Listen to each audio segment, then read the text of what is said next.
cái đồn chỉ là ô và lại đi là hero liam mà cầm chặt lại hun tên đi tìm mua lần game dễ là nhưng nó lẹ lo mà tên tin đi anh này lẹ phẫu chỉ rồi quy nó lẹ mua nó dùng tên chú ai đi anh này lẹ xí chỉ share thiệp mà haran đi hay là xin hi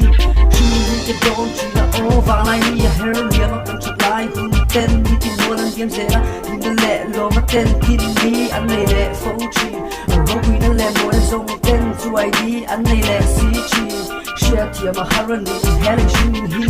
hay là xin hi mà răng cô về là trắng hiên có hẳn khí ra lâu còn lại cái đón khí ra chú lệ ruột cái car ra chú lệ lao cái mê ra anh khờ giả rùa ya chú ta ca chú lệ đi cần man lại cái khăn cái real ru cái ngày tuổi là hiên là park lâu xuống làm công rồi nan chú lệ đi cái low herring xuống tuổi là in caffeine xuống làm công rồi in chú lệ đi cái chia real cái feel loving heart feel loving mà sẽ cũng là chuồn hay xuống là vàng là điểm touring nhưng sao bây giờ mình không hurt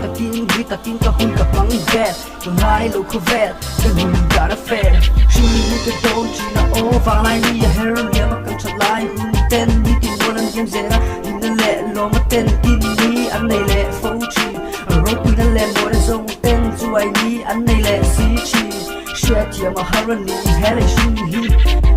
cái đồn chỉ là ô vàng lại đi hero liam mà cầm chặt lại hun tên đi tìm mua lần game dễ là nhưng nó lẹ lo mà tên tin đi anh này lẹ phẫu chỉ rồi quy nó lẹ mua nó dùng tên chú ai đi anh này lẹ xí chỉ share thiệp mà haran đi hay là xin hi giờ mình lại thả đánh chia thả chung về đông thả vui việc nó lẹ mình xin nó lẹ em đúng là vui lạ lúc này mang ăn hết nó lẹ buổi nó ca ra cái ca điểm tôi lại thả về đâu như là rùa hết cái xí xa nghe con hi áp sao dâu ta lúc này nó chỉ đi vào hết cả bill đón ta chỉ là làm cơn gió chú cái xóa một xí lâu làm quý tu cả hành giống áp ta một xí lâu em mà lẽ cả mẹ mà tên đi tìm viên của về linh nhưng rồi bây giờ tìm linh Krista tên lâu được tìm ra giống tu win mình rồi bạn đi tìm linh xuống làm công các kẻ tên tu win là nghe thấy tu win chỉ những cái đồn chỉ là ô vàng lại đi hero liam mà cầm chặt lại hun tên đi tìm mua lần game dễ là nhưng nó lẹ lo mà tên tin đi anh này lẹ phẫu chỉ rồi quy nó lẹ mua nó dùng tên chú ai đi anh này lẹ xí chỉ share thiệp mà haran đi hay là xin hi cái đồn chỉ là ô vàng lại đi hero liam mà cầm chặt lại hun tên đi tìm mua lần game dễ là nhưng nó lẹ lo mà tên tin đi anh này lẹ phẫu chỉ rồi quy nó lẹ mua nó dùng tên chú ai đi anh này lẹ xí chỉ share thiệp mà haran đi hay là xin hi nó tìm ra khả năng hay có lấy ăn so như là cắn vàng ông chân nó lẹ du lẹ so cái trên về cái đồn lại là ven Krista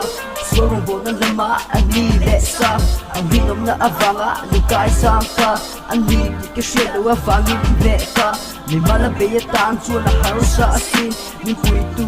có còn lại legacy apoi nghe ya ông cái nghe cái lâu tên xin với khát đi xuống là vàng như là apoi tu xin cái lên qua lẹ tu lẹ ruột cái xin đi em phải chia mà haro về xin những cái đồn chỉ là ô vàng lại đi hero liam mà cầm chặt lại tên đi tìm mua lần game dễ là nhưng nó lẹ lo mà tên tin đi anh này lẹ phẫu chỉ rồi quy nó lẹ mua nó dùng tên chú ai đi anh này lẹ xí chỉ share thiệp mà haran đi hay là xin hi những cái đồn chỉ là ô vàng lại đi hero liam mà cầm chặt lại tên đi tìm mua lần game dễ là nhưng nó lẹ lo mà tên tin đi anh này lẹ phẫu chỉ rồi quy nó lẹ mua nó dùng tên chú ai đi anh này lẹ xí chỉ share thiệp mà haran đi hay là xin hi